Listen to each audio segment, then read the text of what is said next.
요한복음 9장 39절부터 41절까지 한 목소리로 읽기를 원합니다. 요한복음 9장 39절부터 41절까지 한 목소리로 읽겠습니다. 화면 띄워놔 주시고요. 네, 읽겠습니다. 시작. 예수께서 이르시되 내가 심판하러 이 세상에 왔으니 보지 못하는 자들은 보게 하고 보는 자들은 맹인이 되게 하려 함이라. 바리새인 중에 예수와 함께 있던 자들이 이 말씀을 듣고 이르되 우리도 맹인인가?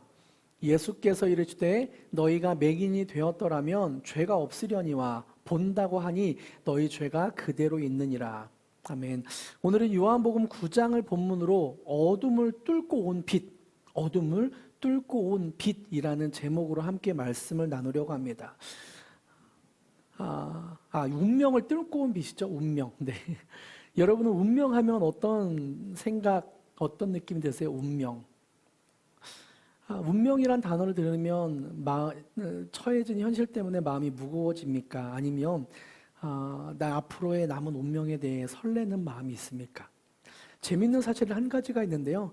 운명을 대하는 태도가 동양과 서양이 극명하게 다르더라고요. 우리나라의 옛 이야기 콩쥐나 심청이를 한번 생각해 보세요. 이들은 자신에게 주어진 가혹한 환경 앞에서도 억울해하거나 저항하지 않았습니다.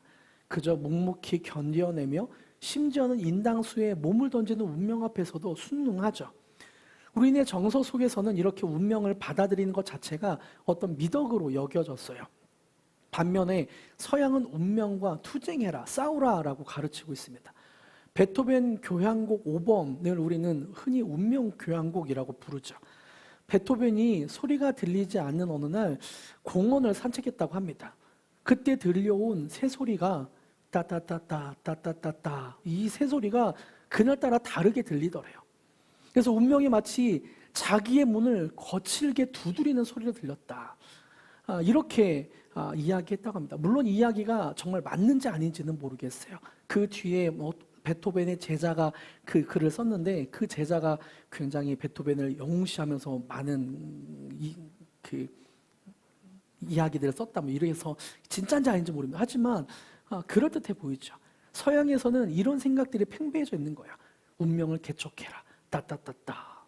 그래서 베토벤은 그 운명이란 곡을 쓰면서 운명의 목을 비틀었다. 이렇게 표현을 하더라고요. 자기에게 귀가 들리지 않는 그 운명이란 목을 비틀고 작곡가로서 다시 심기일전했다. 이런 표현을 해냅니다. 여러분은 어떠세요? 운명이란 단어를 들으면 한국에 사니까 운명을 받아들이고 사는 것이 당연하다.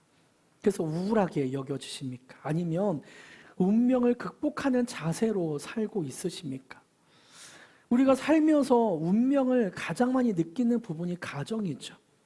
그래서 아마 이런 생각을 한 번쯤 해보셨을 것 같아요. 내가 어쩌다 이런 가정에 태어났을까? 어쩌다 저 사람이 내 남편, 내 아내가 되었을까? 어쩌다 저분이 내 아버지, 어머니, 어쩌다 저 사람이 내 자녀가 되었을까? 이것이 정말 내 운명이란 말인가? 솔직히 말씀드리면 누구나 한 번쯤은 이런 생각 하잖아요. 나의 가정에 태어난 것이 좀 불평스럽기도 하고 마음에 차지도 않고 그래서 내가 이재용 회장의 아들로 딸로 태어났더라면 내가 이재명 대통령이 아들로 딸로 태어났다면 이런 생각을 한 번쯤 해보진 않습니까? 근데 놀랍게도 이 질문은 우리만 생각하는 게 아니라 2000년 전에 예수님이 시대의 사람들도 생각을 했었다고 합니다. 예수님의 제자들도 똑같이 던졌던 질문이죠. 어느 날 제자들이 예수님과 함께 길을 가다가 날 때부터 앞을 보지 못하던 한 사람을 만납니다. 그리고 예수님께 이 사람이 이렇게 된 운명이 누구 때문입니까? 이 사람의 운명은 누구 책임입니까? 라고 묻습니다. 2절 제가 읽어드릴게요. 제자들이 물어 이르되 랍비여 이 사람이 맹인으로 난 것이 누구의 죄로 인함이니까? 자기이니까? 그의 부모이니까? 랍비여 이 사람이 시각장애인이 된 것이 누구의 죄 때문입니까? 이 운명이 누구 때문입니까? 이 질문 속에는 당시 유대인이라면 갖고 있을 운명에 대한 생각이 숨어 있었습니다. 결과는 반드시 원인이 있다. 이 사람이 이런 어려움을 당하는 것에는 반드시 누군가의 죄가 있다. 저주를 받는 삶을 살고 있으니 감추어진 죄가 분명 있을 것이다. 예수님은 이런 유대인들이 당연하게 여겼던 운명의 논리를 단 한 문장으로 붓습니다. 예수님이 이들의 질문에 대답한 것을 보세요. 3절 같이 읽어볼까요? 시작. 예수께서 대답하시되 이 사람이나 그 부모의 죄로 인한 것이 아니라 그에게서 하나님이 하시는 일을 나타내고자 하심이라. 예수님이 뭐라고 말씀하시나요? 예수님이 하신 말씀은 운명 때문이 아니라고 말합니다. 이 사람이나 그 부모의 죄 때문이 아니다. 그에게서 하나님이 하시는 일을 나타내고자 함이라. 여러분, 우리가 생각하는 은혜가 바로 여기서 시작되죠. 예수님은 운명의 원인을 캐묻는 것이 아니라, 사람들과 똑같이 이 사람의 운명의 원인을 캐묻는 것이 아니라 하나님이 앞으로 어떻게 하실지에 대해서 주목하셨습니다. 예수님은 같은 사람, 같은 상황을 바라보면서도 관점이 완전 달랐죠. 사람들은 왜 이 사람이 왜 이렇게 되었는가 물었지만 예수님은 무엇을 위하여? 하나님이 라고 물으셨습니다. 여러분, 삶의 어려움이 찾아올 때 우리가 가장 먼저 하는 것은 어찌 보면 탓하는 것 같아요. 누구 때문이야? 누구 때문이야? 부모를 탓하고, 배우자를 탓하고, 자녀를 탓하고, 환경을 탓하고, 시대를 탓하고, 그리고 심지어 하나님을 탓하기도 하죠. 하나님, 왜 하필 저입니까? 하나님, 왜 하필 저희 가정입니까? 하나님, 왜 하필 저의 몸입니까? 왜 하필 이 시대입니까? 하나님이 왜 이렇게 하십니까? 그러나 예수님은 오늘 우리에게 말씀하십니다. 너희가 질문할 것은 왜가 아니라, 그리고 누군가를 탓하는 것이 아니라 하나님의 하실 일에 대한 것이다. 왜 이런 일이 생겼는지가 아니라 하나님이 무엇을 하실지에 대해서 질문해야 된다. 여러분, 우리 인생에도 이해되지 않는 많은 부분들이 있는 것 같아요. 이렇게 이해되지 않는 부분은 우리의 운명 때문이 아닙니다. 하나님이 일하실 수 있는 자리이죠. 어찌 보면 날 때부터 앞을 못 보던 사람도 운명을 탓하고 그저 넘어져 있을 수 있었습니다. 내 운명은 부모님의 죄 때문이야. 내 운명은 내가 알게 모르게 지은 죄 때문이야. 그렇게 넘어져 있을 수도 있었어요. 그런데 이 사람은 넘어져 있지 않고 일어섭니다. 예수님의 말씀에 순종해요. 7절을 한번 같이 읽어볼까요? 7절 시작. 이르시되 실로암 못에 가서 씻으라 하시니, 실로암은 번역하면 보냄을 받았다는 뜻이라. 이에 가서 씻고 밝은 눈으로 왔더라. 눈이 깜깜한 이 사람이 이에 가서 예수님의 말씀을 듣고 지팡이를 짚으며 이에 가서 실로암 못까지 가서 눈을 씻습니다. 시각장애인은 예수님의 말씀에 순종해서 눈을 감은 채 지팡이 하나만 의지해서 걸어갔습니다. 실로암 못까지 걸어갔어요. 그리고 씻는 순간 그 어둠이 사라지고 빛이 그의 세상 속으로 쏟아져 왔습니다. 그 자리에 그대로 앉아 있었다면 아무 일도 일어나지 않았을 거예요. 그저 탓하며 누구 때문이야? 누구 때문이야? 그저 탓하며 그 자리에 앉아 있었으면 아무 일도 일어나지 않았을 거예요. 여러분, 저는 우리 성도님들을 신방하면 참 마음 아플 때가 많이 있는 것 같아요. 제 힘으로 어떻게 해결해 줄 수 없고 도와줄 수 없는 상황 때문에 답답할 때가 한두 번이 아닙니다. 제가 이렇게 해결할 수 없는 그 상황에 답답해하며 그저 기도하겠다고 말을 하고 열심히 기도를 합니다. 근데 기도하면서 제 안에 드는 생각은 그런 생각이에요. 제가 할 수 없다고 하나님도 할 수 없는 것이 아니구나. 인간의 힘으로 되지 않는다고 해서 하나님도 할 수 없는 것은 아니구나. 그래서 제가 할 수 있는 최선을 다해 성도님들을 위해서 기도를 합니다. 우리 넘어져 있지 말고 함께 기도해 봅시다. 우리의 상황 속에서, 우리가 해결할 수 없는 그 상황 속에서 넘어져 있지 말고 하나님께 기도하며 예수님의 음성에 귀를 기울여 봅시다. 오늘 우리의 삶에 하나님이 일하시기를 소망해 봅시다. 그 전까지 되지 않는다고 해서 오늘 하나님이 일하시지 않는 것은 아니잖아요. 하나님이 평생을 눈 감게 살게 했다고 해서 오늘 눈을 뜨지 못하게 하실 분이 아니시잖아요. 운명을 탓하며 주저앉아 있을 것이 아니라 예수님의 음성을 듣고 그 음성을 힘입어 지팡이라도 더듬거리면서 실로암 목까지 한번 가봅시다. 그렇게 가는 저와 여러분에게 축복합니다. 할렐루야. 오늘 본문으로 다시 들어가 봅시다. 요한복음 9장은 시각장애인의 눈을 뜨게 한 기적으로 시작을 했습니다. 그런데 그 뒷부분에는 이 사건이 어떤 의미인가를 밝히 보여줍니다. 시각장애인이 눈을 뜨게 되었다는 사건이 어떤 의미일까? 39절에서 예수님이 말씀하셔요. 39절 같이 읽어볼까요? 시작.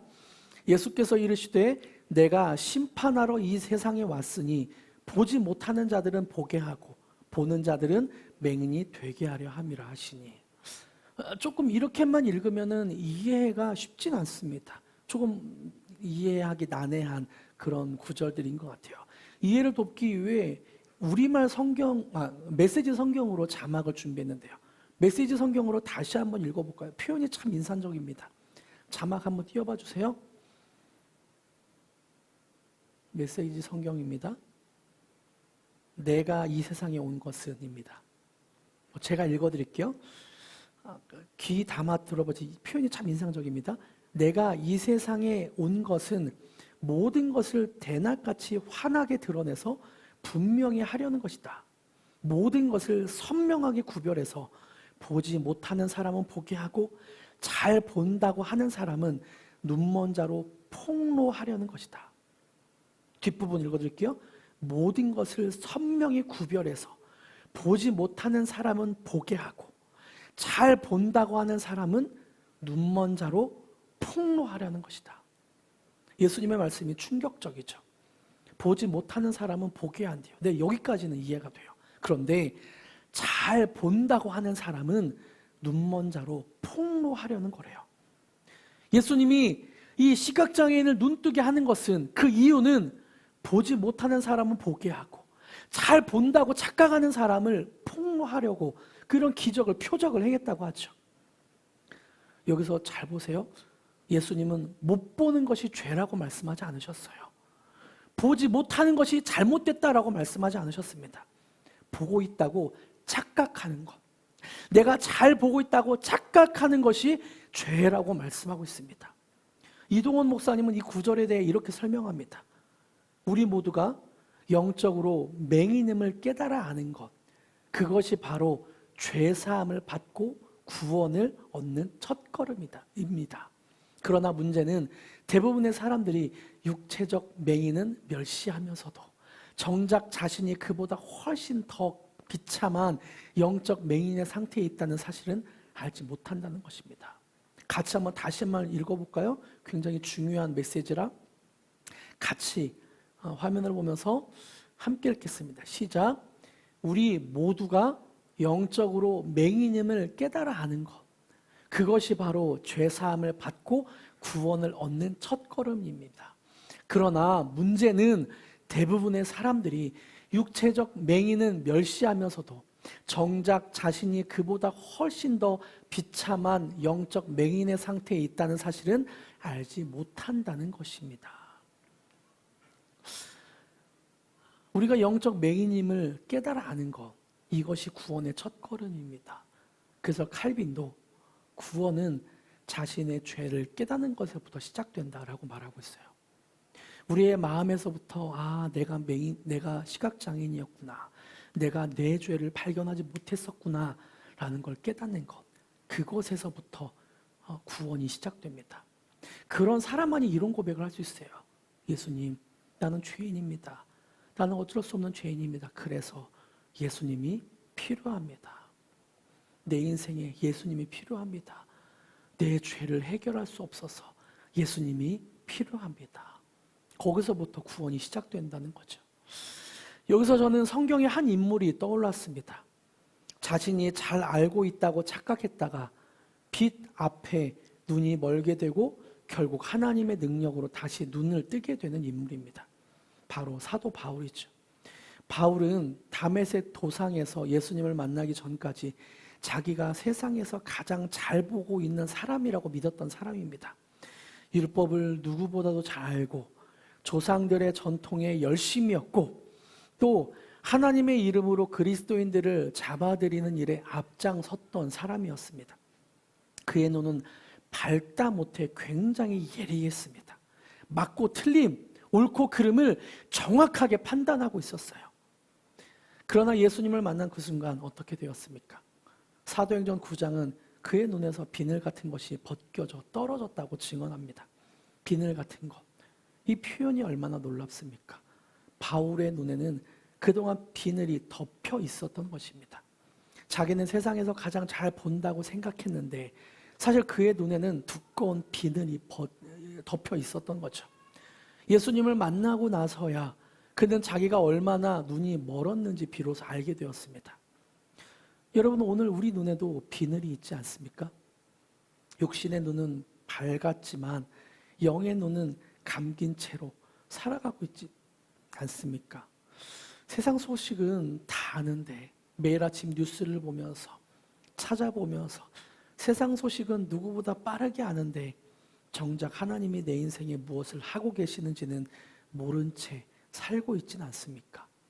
남의 허물은 잘 보이는데 정작 내 안에 있는 티끌은 들보는 보이지 않은 채로 살고 있지는 않습니까? 배우자의 단점, 자녀의 단점은 100가지도 다 보이는데 정작 내 단점은 한 가지도 보이지 않은 채로 살고 있지는 않습니까? 그렇다면 오늘 우리가 드려야 할 첫 번째 기도는 바로 이것입니다. 예수님, 제가 눈이 멀었습니다. 제가 눈이 멀었음을 고백합니다. 제가 어둠 속에 있었음을 인정합니다. 이 어둠 속에 빛으로 들어와 주시옵소서. 어둠에서 빛으로, 예수님의 빛으로 세상을 보고 나를 보게 하여 주시옵소서. 여러분, 그래서 요한복음 8장 12절에서 예수님은 자신을 빛이라고 소개합니다. 12절 같이 읽어볼까요? 시작. 예수께서 또 말씀하여 이르시되 나는 세상의 빛이니 나를 따르는 자는 어둠에 다니지 아니하고 생명의 빛을 얻으리라. 나는 세상의 빛이니 나를 따르는 자는 어둠에 다니지 아니하고 생명의 빛을 얻으리라. 예수님은 세상의 빛이기 때문에 예수님을 따르는 사람은 어둠에 다니지 않는다라고 말씀하십니다. 그리고 태어날 때부터 눈이 멀었던 사람의 눈을 뜨게 하면서 예수님은 자신이 세상의 빛이라고 말씀하시죠. 5절과 6절, 오늘 요한복음 9장 5절과 6절을 한번 보세요. 5절과 6절 같이 읽어볼까요? 시작. 내가 세상에 있는 동안에는 세상의 빛이로라. 이 말씀을 하시고 땅에 침을 뱉어 진흙을 이겨 그의 눈에 바르시고. 예수님은 사람의 눈을 뜨게 한 세상의 빛이다 라고 말씀하고 있습니다. 여러분, 예수님은 우리의 눈을 뜨게 하는 빛입니다. 믿으십니까? 예수님은 우리의 눈을 뜨게 하는 빛입니다. 정말 믿으십니까? 우리의 영적인 눈을 뜨게 하는 빛. 그럼 우리 눈을 뜨게 하는 그 빛이 무엇인가요? 빛이라는 단어의 헬라어는 포스입니다. 포스. 뜻은 빛 또는 광채, 광휘라는 뜻을 갖고 있죠. 이것은 말 그대로 빛나는 것이라는 의미입니다. 근데 이 단어 포스가 가진 의미에 독특한 점이 있습니다. 포스는 보통 밝은 햇빛을 가르치지만 아리스토텔레스와 같은 철학자들은 비유적으로 올바른 사고, 진리를 깨닫게 되는 것, 무언가를 이게 진짜 진리구나 깨닫게 될 때 이 표현을 쓰기도 했습니다. 그래서 플라톤은 올바르게 살아가는 공동체는 빛에 의해 조명을 받고 있다. 올바르게 살아가는 공동체는 빛에 의해 깨닫게 된다. 진리의 안에 있다 라고 표현하고 있죠. 그러니까 빛은 단순히 눈에 보이는 밝음이 아니라, 우리의 눈을 밝히는 밝음이 아니라 우리를 진리 가운데 깨닫게 하는 거. 이것이 진리구나. 우리의 존재를 아예 바꾸는 것, 우리의 방향을, 우리의 삶의 방향을 완전히 바꾸는 것, 그것이 바로 빛이라는 단어로 쓰였다는 거죠.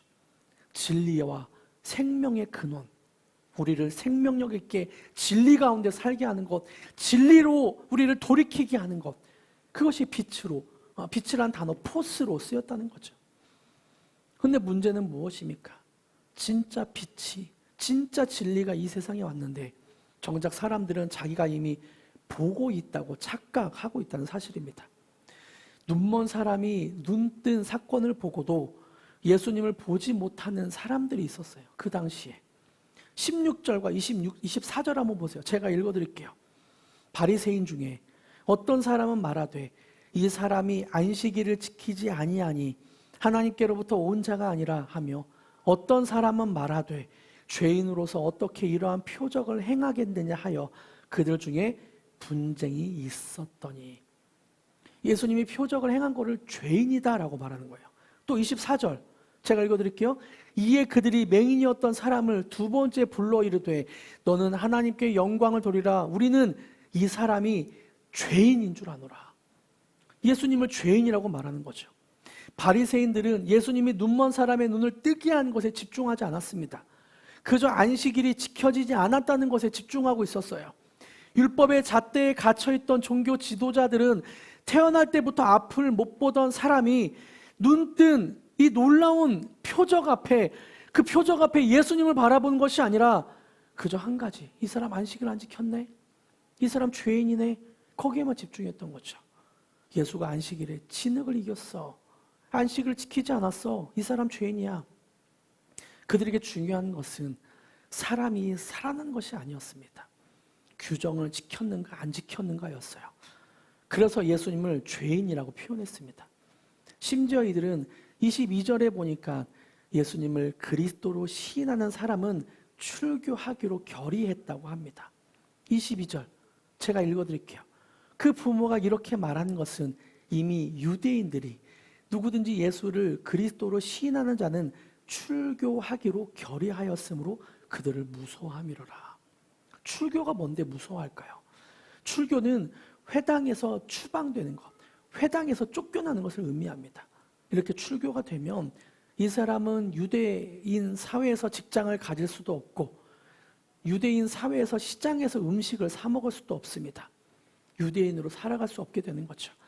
이렇게 바리새인들은 자신들이 잘 알고 있다고 착각하면서 사람들을 통제하려고 했습니다. 출교하면서 무섭게 통제하려고 했어요.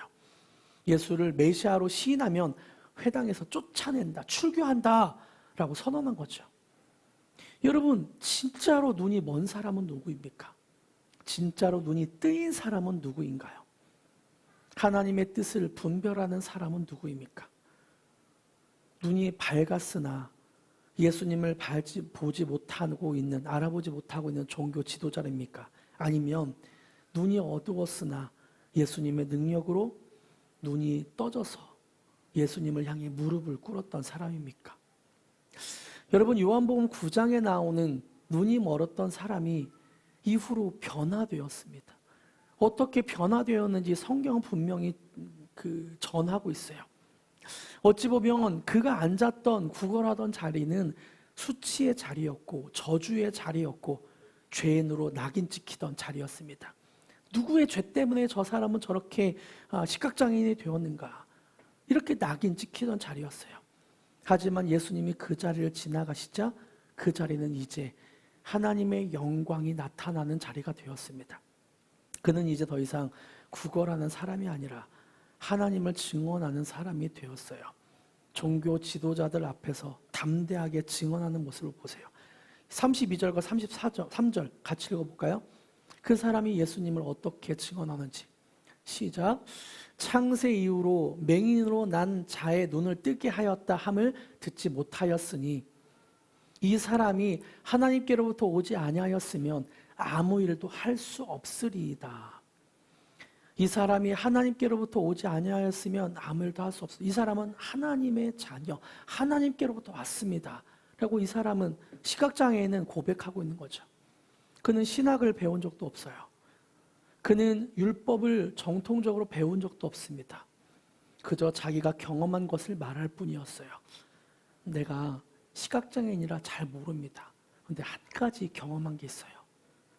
내가 시각장애였지만 지금은 눈을 뜨고 본다는 겁니다. 내가 눈을 뜨고 본다는 이 사실 한 가지를 여러분에게 증언할 뿐입니다. 저 사람이 하나님으로부터 오지 않았다면 내가 어떻게 눈을 뜰 수 있겠습니까?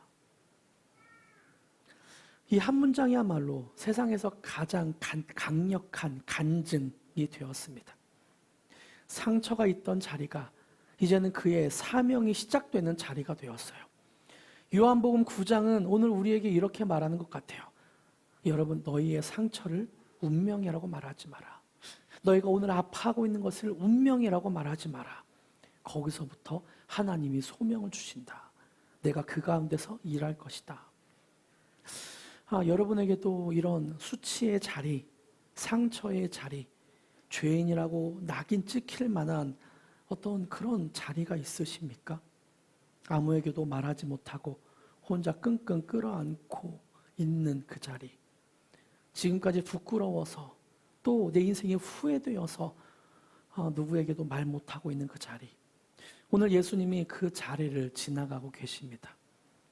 그리고 그 자리에서 진흙을 이겨 우리의 인생에 펴 바르고 있어요. 그리고 나서 말씀하시는 거예요. 가서 실로암 못에 가서 눈을 씻어라. 그 자리를 예수님께 내어드리면 예수님은 그 자리를 하나님의 영광을 드러내는 자리로 바꾸어 주실 것입니다. 우리의 상처가 다른 사람의 상처를 어루만져주는 손이 될 것이고 우리의 눈물이 다른 사람의 눈물을 닦아주는 손수건이 될 것입니다. 말씀을 맺겠습니다.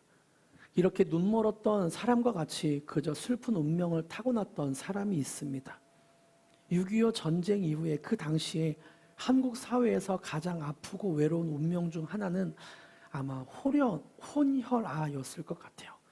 6.25 당시에 혼혈아는 가장 사회에 소외되고 아픈 운명이었을 것입니다. 한국인 어머니와 주한 미군으로 근무하던 아프리카계 아버지 사이에서 태어난 인순이 씨가 바로 혼혈아로 태어났습니다. 인순이 씨의 운명은 태어날 때부터 차별과 소외였습니다. 아버지는 어머니의 임신 사실을 알면서도 미국으로 떠나가 버렸고 어려운 가정 형편 때문에 고등학교 진학조차 포기해야 했습니다. 인순이 씨야말로 운명을 탓할 만한 대표적인 그런 인물이죠.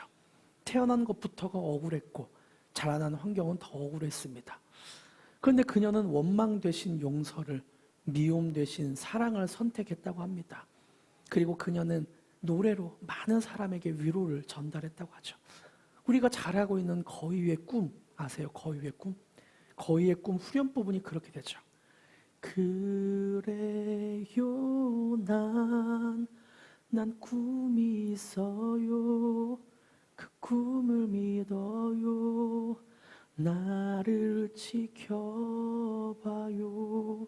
저 차갑게 서 있는 운명이란 벽 앞에 당당히 마주칠 수 있어요. 인순 씨는 말하는 거죠. 이런 운명 앞에서도 그래요. 난 꿈이 있어요. 그 꿈을 믿어요. 나를 좀 지켜봐요.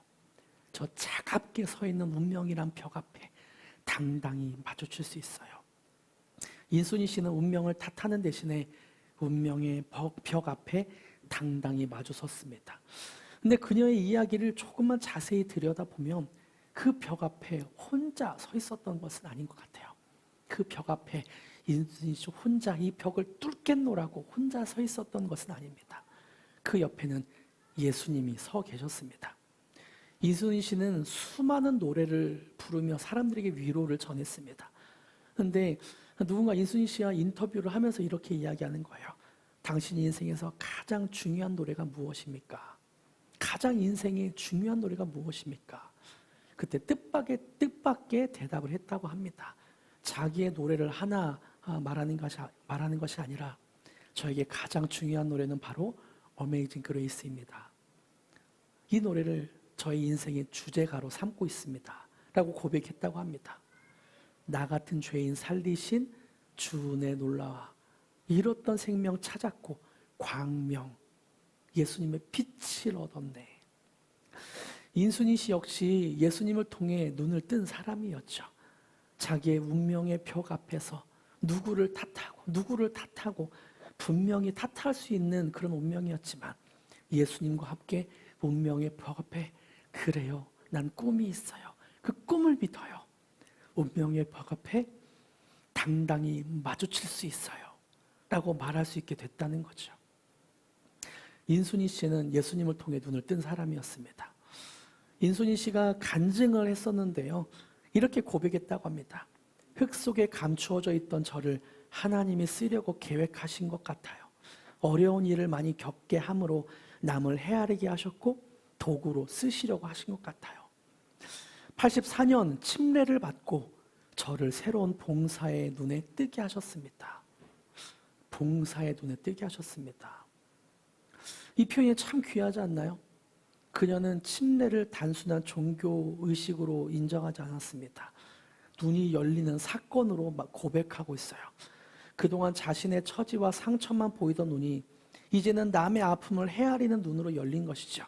그동안 자기 결핍만 보이던, 자기 환경만 보이던 눈이 이제는 하나님의 계획을 보이는 눈으로 열린 거예요. 그래서 그녀는 강원도에서 다문화 가정 아이들을 위한 해밀 학교를 시작했다고 합니다. 자기가 받았던 상처의 자리에서 이번에는 다른 아이들을 안아주는 사람으로 서게 된 것이죠. 자기가 받았던 차별의 자리에서 이번에는 사랑의 언어를 나누어 다른 사람을 끌어안아주는, 예수님의 사랑을 전하는 그런 사람이 된 것이죠. 상처의 자리가 어느새 사명의 자리로 바뀌었습니다. 여러분, 오늘 요한복음 9장의 이야기는 2000여 년 전 어느 시각장애인의 이야기로 끝나지 않습니다. 오늘날을 살아가는 우리네 이야기이기도 하고, 이 이야기는 바로 오늘 우리의 이야기이기도 하죠. 우리 모두는 저마다의 어둠을 안고 살아갑니다. 누군가에게는 그것이 가정의 어둠일 수도 있고, 누군가에게는 관계의 어둠일 수도 있고, 누군가에게는 건강의 어둠, 마음속 깊은 죄, 수치, 상처의 어둠일 수도 있습니다. 근데 감사한 것은 어둠이 아무리 짙어도 예수님의 빛 한 줄기가 들어오면 그 어둠은 물러가게 된다는 거예요. 우리 안에 있는 어둠은 예수님의 빛 앞에 힘없이 그저 물러갈 수밖에 없게 된다는 사실이죠. 아무리 오래된 어둠이라도 예수님의 빛 앞에는 단 한순간에 사라지게 됩니다. 우리가 어둠을 몰아내는 것이 아니죠. 우리가 영적 전쟁에서 물러가지어다 해서 물러나는 게 아니에요. 예수님의 빛이 오시면, 예수님이 오시면 어둠은 스스로 물러나게 됩니다. 오늘도 예수님은 우리에게 다가오십니다. 날 때부터 앞을 보지 못하던 그 사람이 예수님을 찾아간 것이 아니라 예수님이 먼저 그를 보시고 진흙을 이겨 그의 눈을 발라주셨어요. 오늘날 예수님이 우리에게 먼저 찾아오십니다. 그리고 우리에게 말씀하세요. 가서 실로암 못에 가서 씻으라. 운명이라 부르며 주저앉던 그 자리에 예수님이 지금 지나가고 계십니다. 왜 하필 나입니까? 다른 사람을 탓하며 환경을 탓하며 그저 탓하고 있는 우리에게 예수님이 찾아오십니다. 그리고 우리의 눈을 밝혀주실 거예요. 우리의 눈이 떠지게 되는 저와 여러분에게 축복합니다. 할렐루야. 그 놀라운 은혜가 우리 가운데 있길 축복합니다. 할렐루야.